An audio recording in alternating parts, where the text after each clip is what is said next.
I'll be reading. Sorry, everyone. I didn't come very well prepared, but yeah. Good evening, everyone. I'm going to present today "The Mountain Is You" by Brianna Wiest. Today I'll be sharing my learnings from the book.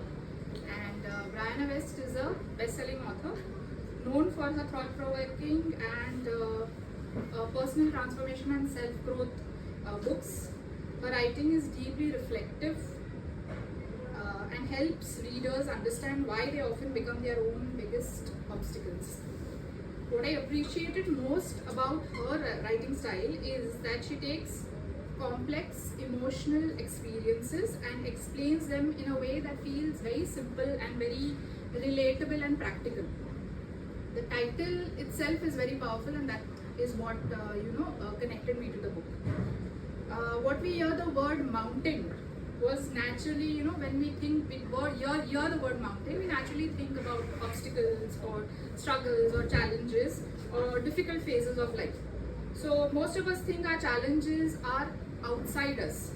Our circumstances, people, situations, finance, work, pressures, relationships, or responsibilities are all outward. But actually, if you see, you need to work inward. Brianna suggests that something different. She says that often the biggest mountain we need to climb is ourselves. The mountain represents actually our fears, our limiting beliefs, our emotional wounds, our self-doubts, our habits, and most importantly, our patterns in self-sabotage. This book is not about changing the world around us. It is changing ourselves, what is happening within us, and the shifts within us is powerful. So the central message, I'll say, of this book is simple yet very profound. We often know what we need to do, but something inside us stops us from doing that. That exactly is what self-sabotage is. So initially I found this concept, very interesting because many of us have experienced moments where we know exactly what is good for us, but we still struggle with it. We know we should sleep early, or we know we should exercise early. We know we should have a different kind of conversation, meet different kind of people. We know we should take the opportunities, yet we delay, we avoid, we overthink, we procrastinate, or we just stay stuck in a situation. So Brianna explains that self-sabotage is not because we are lazy or we are incapable or we are weak. It happens because a part of us is trying to protect from those discomforts or our failures or our rejections, the uncertainty or the I'll say emotional pain that we have within. So that perspective creates more compassion towards ourselves, because often behavior has, I feel, a deeper story behind it. So she has 5 points which she is highlighted. The first one being self-sabotage is a coping mechanism. So many of us unhealthy habits were once our survival strategies. For example, suppose avoiding difficult kind of conversations, or as I said, procrastinating may protect us from the fear of failure, or perfectionism may protect us from criticism, or say people pleasing may protect us from rejections. So at some point these patterns may have helped us feel safe, but over time what once protected us can later limit us as well. So this part reminded me that growth is not always about asking the question that, what is wrong with me? Sometimes the better question is, what is this behavior trying to, protect me from? So that small shift changes how we view ourselves. The second point that she highlighted was emotional intelligence is the key to transformation. So instead of suppressing emotions, Brianna encourages us to understand those emotions. Many of us grow up hearing, don't cry, be strong, or you're a boy, you can't cry, or forget about it, you forget about it over time, those kind of words.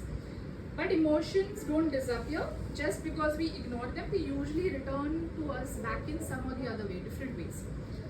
It can be stress, it can be anger, it can be overthinking, withdrawal, it can be burnout from situations.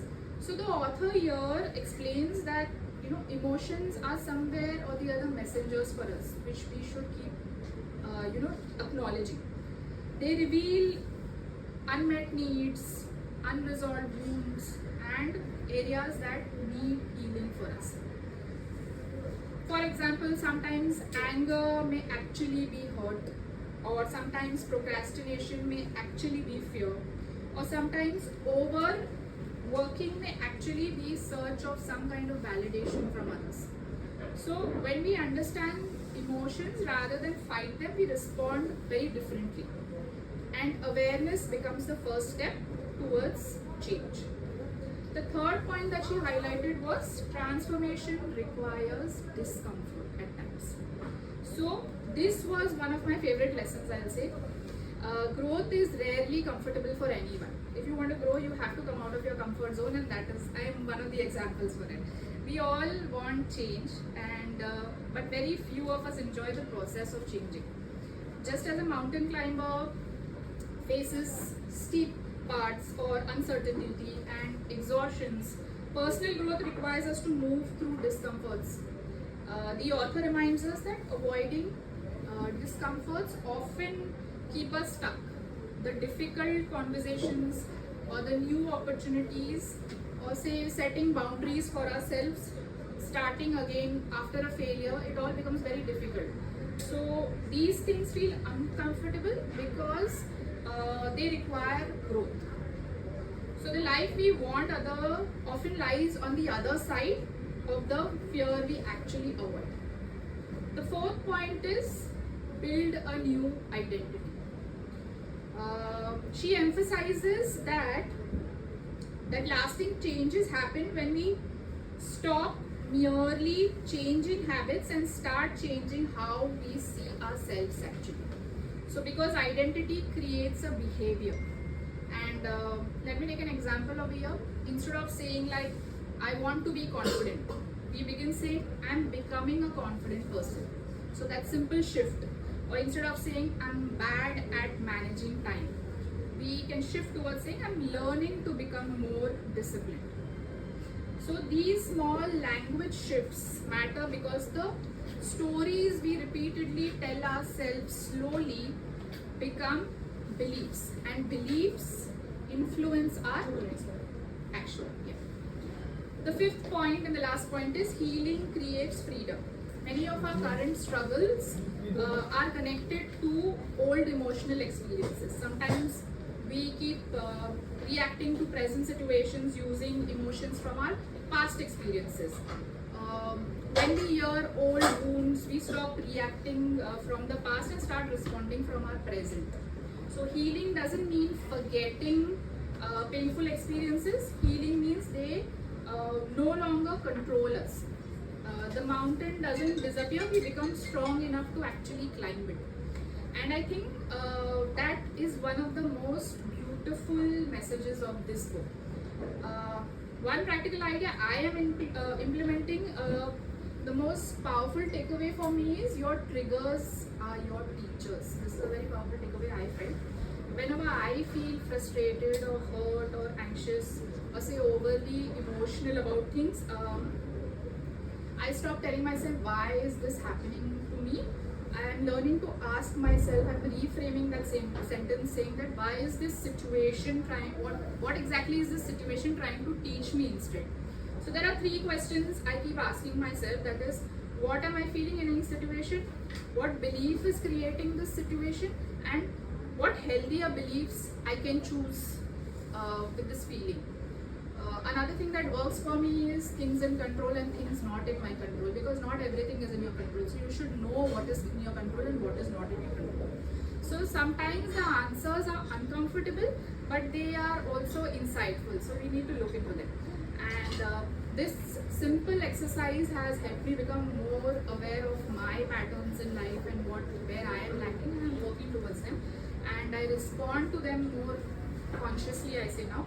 And I think awareness is where our transformation begins. So I like to end with a thought from the book saying that that stayed with me. Many of us spend so much time trying to change circumstances, but sometimes the greatest change happens when we understand ourselves better. And the mountain is in front of us may look difficult, but mountains are climbed one step at a time.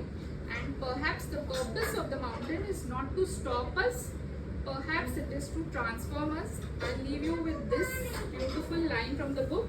The mountain in front of you is not there to stop you, it is there to show you what you are capable of becoming.